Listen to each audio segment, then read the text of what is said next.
Welcome to my channel. Daniel Carter carefully parked his faded 1968 muscle car outside Regency Luxury Motors, the city's most exclusive dealership. The paint was worn. The chrome had faded. The engine sounded rough. But Daniel smiled proudly. He had rebuilt every bolt with his own hands. Holding his young daughter Emma's hand, he walked toward the showroom. Inside, rows of brand-new supercars sparkled under bright lights. Customers glanced at Daniel's old clothes and dusty boots. Some quietly laughed. Then the dealership manager, Richard Hale, walked over. He looked Daniel up and down before smirking. "Sir, are you lost?" Daniel smiled politely. "No. I came to ask about a classic engine component." Richard glanced through the glass wall at Daniel's old car. Then he burst into laughter. "You drove that here?" Several salespeople joined in. One whispered, "That thing belongs in a junkyard." Richard folded his arms. "We sell million-dollar cars. Not museum scrap."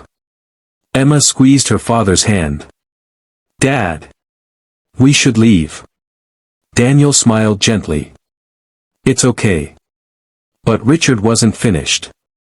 He pointed toward the parking lot. "I'll give you some free advice. Scrap that old car. It's worth more as metal than as a vehicle." The showroom filled with laughter. Daniel quietly looked back at his car. Then he said calmly, "Sometimes the true value of a car isn't visible from the outside." Richard laughed even harder. "And who exactly built that pile of rust?" Before Daniel could answer, the dealership doors opened. Everyone immediately stood up. The company's CEO had just arrived. He glanced once at the old muscle car outside, stopped walking, and asked a question that instantly silenced the entire showroom. "Who built that car?" The showroom fell completely silent. Every employee knew who had just walked in. CEO Jonathan Hayes. He wasn't looking at the brand-new supercars. His eyes were fixed on Daniel's old muscle car parked outside. He slowly walked toward the window. Then turned around. "I asked a question. Who built that car?" Richard stepped forward with a laugh. "Just some old junk a customer drove here, sir." Jonathan didn't smile. "I wasn't asking about the customer. I asked, who built the car?" Daniel calmly replied, "I did." Jonathan looked directly into Daniel's eyes. "You rebuilt it yourself?" Daniel nodded. "Over 7 years. Every panel, every bracket, every weld." Jonathan walked outside without saying another word. The entire showroom followed him. Standing beside the old car, Jonathan slowly opened the hood. His expression immediately changed. He carefully examined the engine bay. Then he smiled. "Incredible." One engineer whispered, "Sir, what's so special?" Jonathan pointed toward the custom engine mounts. "Look at these welds. They're handmade. But they're stronger than factory specifications." He pointed toward the suspension. This geometry wasn't copied. It was redesigned. The dealership technicians moved closer. None of them had noticed it. Richard laughed nervously. "It's still just an old car." Jonathan suddenly turned toward him. "No. This is one of the finest custom restorations I've ever seen." The room became silent. Jonathan continued inspecting every detail. After several minutes, he asked Daniel, "Where did you learn to build cars like this?" Daniel smiled softly. "My father owned a small garage. I started rebuilding engines when I was 12. After he passed away, I finished this car alone." Emma proudly held her father's hand. "He worked on it every night after work." Jonathan nodded with respect. Then he asked another question. "Do you know what this car actually is?" Daniel smiled. "Of course. It's a 1968 Falcon GT. But almost nothing on it is original anymore. Jonathan laughed. Exactly. You didn't restore it. You improved it. He looked at the stunned engineers. Most restoration shops couldn't build something this precise.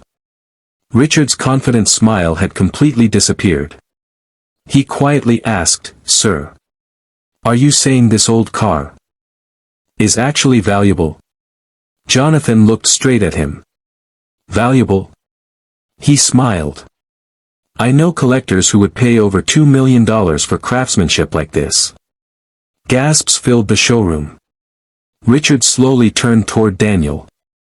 His face turned pale. The man he had mocked only minutes earlier was standing beside a car worth more than nearly every vehicle inside the dealership. Hello friends, welcome to my channel. Enjoy the video. Just then, Jonathan noticed a small engraved metal plate hidden beneath the hood. As he read the name engraved on it, his eyes widened in complete disbelief.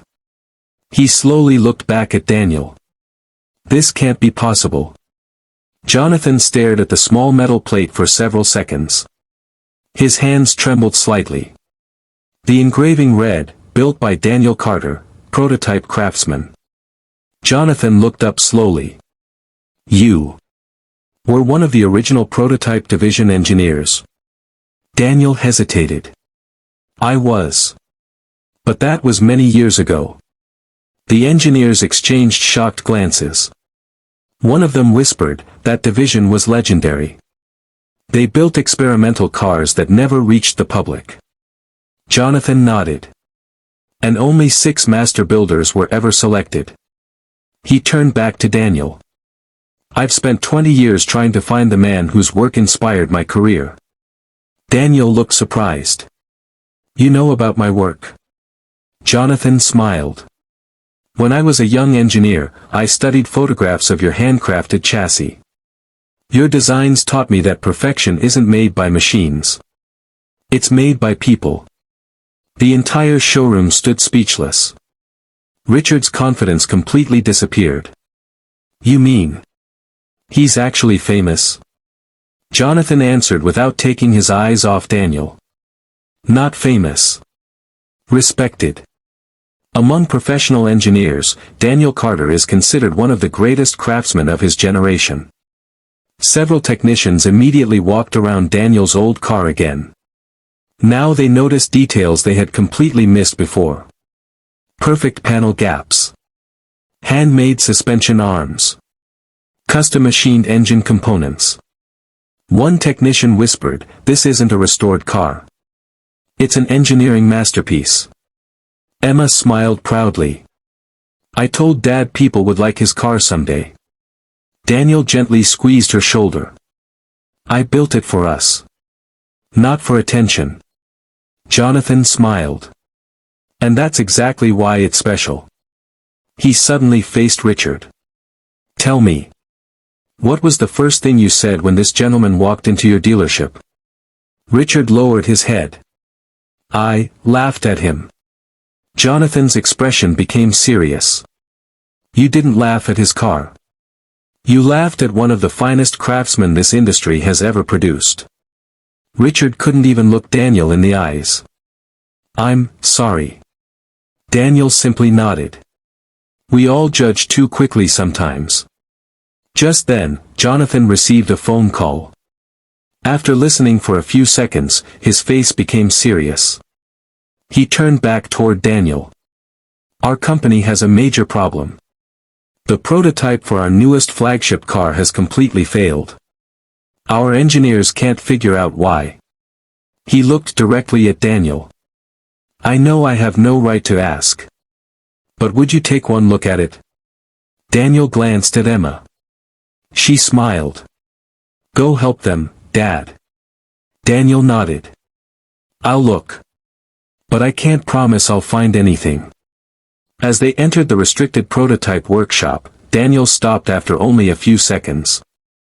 He looked at the unfinished supercar. Then quietly said, the problem isn't the engine. It's the chassis. And if I'm right, this car should never have been driven. The entire engineering team froze. Daniel slowly walked around the unfinished prototype. He didn't touch a single tool. He simply observed. The engineers watched in silence. After less than a minute, Daniel stopped near the rear suspension. He crouched down. Then looked toward Jonathan. Who approved this chassis redesign? The chief engineer answered, we all did. Daniel shook his head. No. Someone changed it after the final approval. The room became quiet. Daniel picked up a flashlight and aimed it beneath the car. There. The engineers leaned closer. A weld had been ground smooth and painted over. It looked perfect from the outside. But Daniel immediately spotted it. He tapped the metal lightly with a wrench. The sound echoed differently. This section is hollow. The chief engineer frowned. That's impossible. Daniel smiled. Cut it open. Within minutes, technicians carefully removed the panel. Everyone gasped. A critical reinforcement beam was missing. One young engineer whispered, if we had driven this prototype at full speed. Daniel nodded. The chassis would have twisted. The driver wouldn't have survived the crash. Silence filled the workshop. Jonathan looked stunned. You found that in less than 5 minutes. Daniel replied, experience teaches you where to look. The eyes only see what the mind understands. The engineers quickly inspected the rest of the chassis. To their horror, they found 3 more hidden modifications. Each one weakened the car. The chief engineer looked pale. This wasn't an accident. Daniel nodded. No. Someone wanted this project to fail. Jonathan immediately ordered security to lock down the engineering department. No one leaves this building. Check every design file and security camera. Within an hour, investigators discovered that someone had secretly accessed the prototype files late at night. The login belonged to a senior project manager named Eric Lawson. When confronted, Eric denied everything. I didn't do anything. Daniel quietly placed 2 blueprints side by side. The original. And the modified version. He pointed to tiny differences only an experienced builder could notice. The person who changed this understood engineering. But they didn't understand craftsmanship. Everyone stared at Daniel. You can hide a computer edit. But you can't hide poor workmanship. Just then, security entered the workshop. Mr. Hayes. We've recovered deleted emails from Eric's company laptop. Jonathan looked at the screen. His expression hardened. The emails revealed secret payments from a rival luxury automaker. Eric had been paid millions to sabotage the project before its public launch. The room fell silent. Jonathan turned toward Daniel. You didn't just save our prototype. You saved this entire company. Daniel smiled modestly. I only did what any honest mechanic would do. Jonathan extended his hand. I think this conversation isn't over yet. I have an offer that could change your life. Jonathan extended his hand toward Daniel. I'd like to offer you a position. Chief Restoration and Prototype Director. The entire workshop erupted into applause. Every engineer smiled. They knew no one deserved the role more. Daniel looked at the offer for a long moment. Then he smiled politely. I'm honored. But before I answer, I have one condition. Jonathan nodded. Anything. Daniel looked around the workshop. I don't want a private office. I don't want reserved parking. I want every apprentice to have access to this workshop. I want them to learn by building, not just by reading. Jonathan smiled. Done. Just then, security officers escorted Eric Lawson back into the workshop. Federal investigators had finished reviewing his laptop. The lead investigator spoke. Mr. Lawson. You've been charged with corporate sabotage, industrial espionage, and accepting illegal payments. Eric lowered his head. I made one mistake. Daniel calmly replied, no. You made hundreds. They just started with one bad decision. The officers led Eric away. As he reached the door, he turned back. If you hadn't come here today, no one would have noticed. Daniel answered quietly, someone always notices. The truth just takes time. A week later, Titan Luxury Motors held the official unveiling of its new flagship supercar. Journalists from around the world packed the showroom. Jonathan walked onto the stage.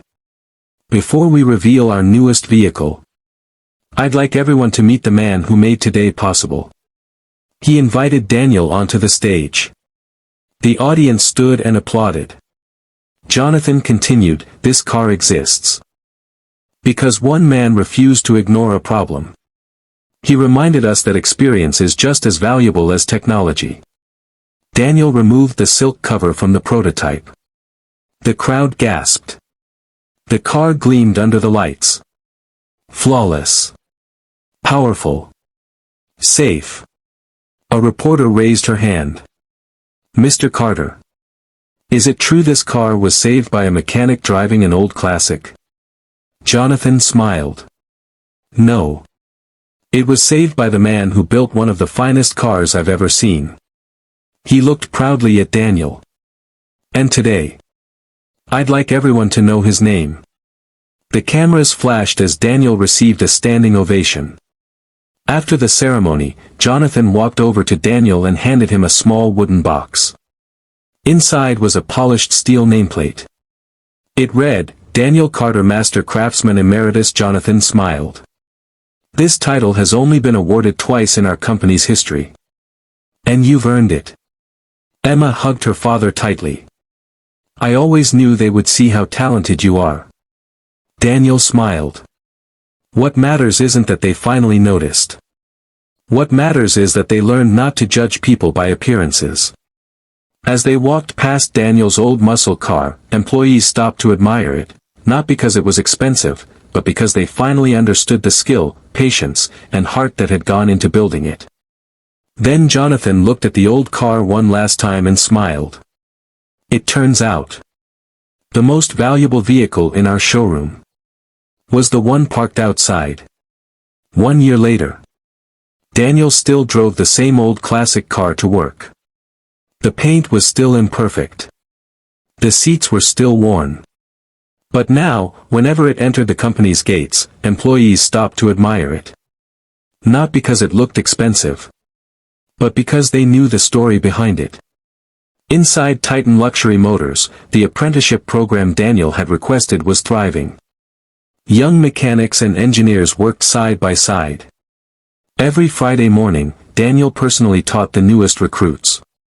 His first lesson never changed.